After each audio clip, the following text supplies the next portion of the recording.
शेख हसीना को लेकर भारत बांग्लादेश के बीच तनाव बना हुआ है। एक सवाल जो बार बार उठ रहा है कि शेख हसीना भारत में कब तक रहेंगी। बांग्लादेश ने भारत से शेख हसीना को वापस भेजने की अपील की है, लेकिन अब ताजा मामले में सरकार ने इस सवाल का जवाब खुद ही दे दिया है।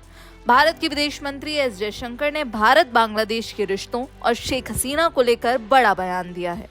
दरअसल एक कार्यक्रम के दौरान विदेश मंत्री एस जयशंकर से एक सवाल पूछा गया कि क्या भारत शेख हसीना को जितने समय चाहे रहने देगा, जिसके जवाब में विदेश मंत्री ने कहा, ये एक अलग मुद्दा है। शेख हसीना एक खास परिस्थिति में भारत आई थी और मुझे लगता है कि वो परिस्थिति साफ तौर से इस बात में बड़ी भूमिका निभाती है कि आखिर आगे क्या होगा, लेकिन फिर भी आखिरी फैसला उन्हें ही करना है।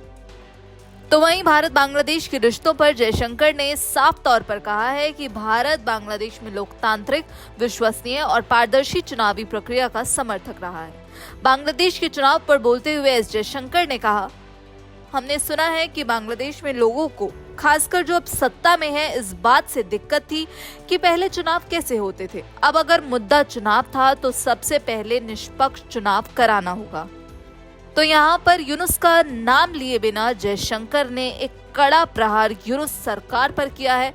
इसके साथ ही यूनुस को साफ साफ संदेश दिया है कि बांग्लादेश में जो चुनाव है वो निष्पक्ष तरीके से हो। वहीं आगे भारत और बांग्लादेश के रिश्तों पर बोलते हुए एस जयशंकर ने कहा, जहां तक भारत का सवाल है, हम बांग्लादेश के लिए शुभकामनाएं देते हैं। हमें लगता है कि एक डेमोक्रेटिक देश के तौर पर कोई भी डेमोक्रेटिक देश डेमोक्रेटिक प्रोसेस के जरिए लोगों की इच्छा पूरी होते देखना पसंद करता है और मुझे पूरा भरोसा है कि डेमोक्रेटिक प्रोसेस से जो भी निकलेगा उसमें रिश्तों के बारे में एक बैलेंस्ड और साथ ही मैच्योर नजरिया होगा और उम्मीद है कि चीजें बेहतर होंगी।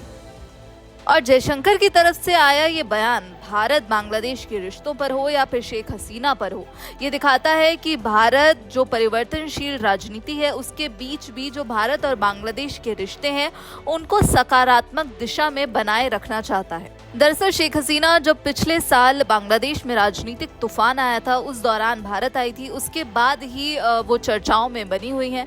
जब बांग्लादेश में हिंसक प्रदर्शन हुए जिस दौरान सैकड़ों लोगों की मौत हुई थी और कई लोग घायल हुए थे, उस दौरान शेख हसीना भारत आई और अब शेख हसीना को मौत की सजा सुनाई गई है।